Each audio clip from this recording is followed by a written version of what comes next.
ሰላም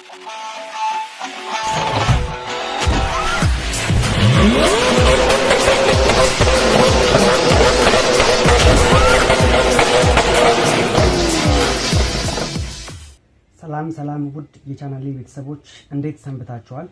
ሰላማችሁ ብዝት ይበል እያልኩኝ ዛሬ ይዤላችሁ የመጣሁት የአይሱዙ የማርሽ አጠቃቀም የሚያሳይ ነው። የአይሱዙ ማርሽ ሁለት አይነት ክፍል አለው። ከባድ ማርሽ እና ቀላል ማርሽ የሚባሉ።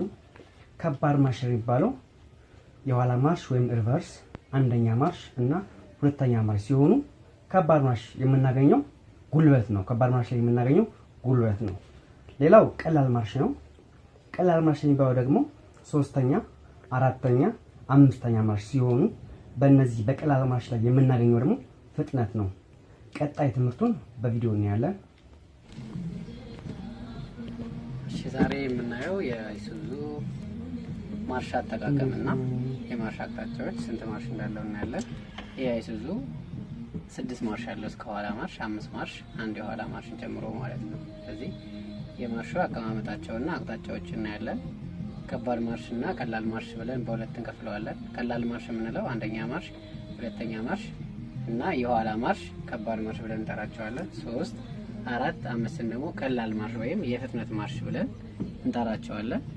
ከባድ ማርሽ የምንለው ከባድ ዳገትና ከባድ ቁልቁለት ለመውጣትና ለመውረድ የምንጠቀመው የማርሽ አይነት ሲሆን ቀላል ማርሽ የምንለው ደግሞ ከመካከለኛ ፍጥነት እስከ ከፍተኛ ፍጥነት የምንሄድበት 3፣ 4፣ 5 እያለ ፍጥነታችንን እየጨመረ ስፒዳችንን የሚጨምርልን የማርሽ አይነት ነው። ስለዚህ ከከባድ ማርሽ ስንጀምር አንደኛ ማርሽ አገባብ ኦርደሩ መሀል ላይ የምናየው ኒውትራል ሲሆን የመጀመሪያው ከባድ ማርሽ ወይም አንደኛ ማርሽ የምናስገባው ፍሪ ሲሆን እስከ ጥግ ድረስ ከረገጥን በኋላ ማርሻችንን እዚህ ጋር ወደ ግራ በማስተኛት ቀጥታ ወደ ኋላ ስንስበው አንደኛ ማርሽ ይሆንልናል ማለት ነው። ይሄ አንደኛ ማርሽ ወደ ግራ ስበን ቀጥታ ወደ ኋላ ስንስበው አንደኛ ማርሽ ይሆንልናል።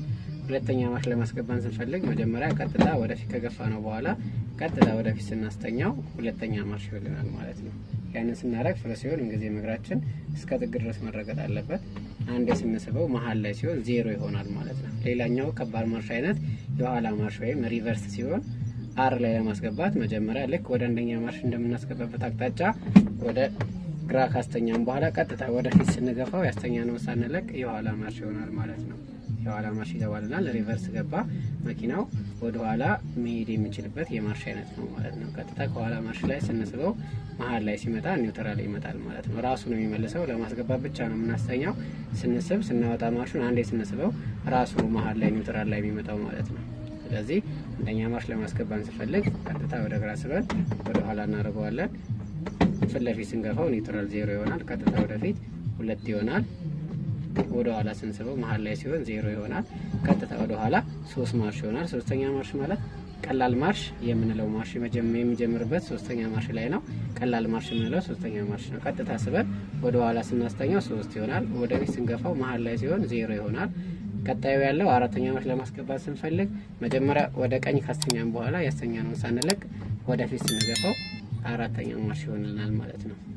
ይሄ አራተኛ ማርሽ ይሄን ይመስላል ማለት ነው። አምስተኛ ማርሽ 0 እናደርጋለን።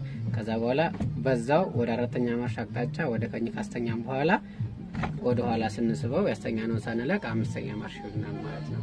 ከአምስተኛ ማርሽ ቀጥታ ስንገፋው ወደፊት 0 ይሆንልናል ማለት ነው። አራተኛ ማርሽ ስንፈልግ መልሰን ወደ ቀኝ ካስተኛን በኋላ ወደፊት ስንገፋው አራተኛ ማርሽ ይሆንልናል ማለት ነው። ከአራተኛ ማርሽ ወደ 3 ማድረግ ስንፈልግ አንዴ 0 እናደርገዋለን። ቀጥታ ወደ ኋላ ስንስበው 3 ይሆንልናል። 2 ማድረግ ስንፈልግ ወደፊት እንገፋዋለን። ቀጥታ ወደፊት ስንገፋው 2 ይሆንልናል። አንዴ እንስበዋለን። 1 ማድረግ ስንፈልግ ኒውትራል ላይ ነው። ወደ ግራ አስተኛዋለሁ። ቀጥታ ወደ 1 ይገባልኛል ወደ ኋላ ስስበው ማለት ነው። ስለዚህ ደረጃ በደረጃ እንቀንሰዋለን፣ ደረጃ በደረጃ እንጨምረዋለን ማለት ነው። ስለዚህ ቀጥታ አንዴ ወደፊት ስንገፋው ደግሞ ኒውትራል ላይ መሀል ላይ ሲሆንልን 0 ይሆናል ማለት ነው። ይሄን ስናደርግ ሙሉ ለሙሉ ፍሪ ሲሆን እስከ መጨረሻው ተረግጦ መሆን አለበት ማለት ነው። እያንዳንዱ ማርሽ ኦርደሩን ተከትለን ስናስገባ ፍሪ ሲሆን እስከ ጥግ ድረስ ተረግጦ መሆን አለበት ማለት ነው። ይሄን ይመስላል የአይሱዙ ማርሽ።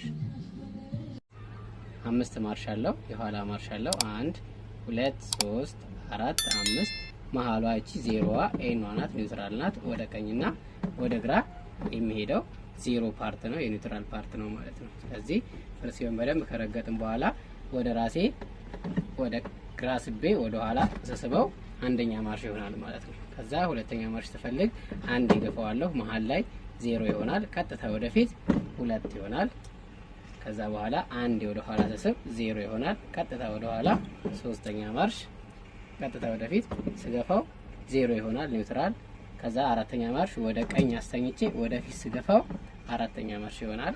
አምስተኛ ማርሽ ተፈልግ ዜሮ አረጋለሁ። ወደ ቀኝ አሁንም አስተኝቼ ወደ ኋላ ስስበው አምስተኛ ማርሽ ይሆናል። አምስቱንም ወደፊት ማርሽ አስገባም ማለት ነው። ከዛ በኋላ ዜሮ አረጋለሁ። አር ማለት ሪቨርስ ነው የኋላ ማርሽ። ወደ ግራ እስብና ወደ ፊት ስገፋው የኋላ ማርሽ ይሆናል። አር ሪቨርስ የኋላ ማርሽ ይሆናል ማለት ነው። አንዴ ስስበው መሃል ላይ ይሆናል ኒውትራል ዜሮ ይሆናል ማለት ነው። ማርሾቹ እነዚህ ይመስላል።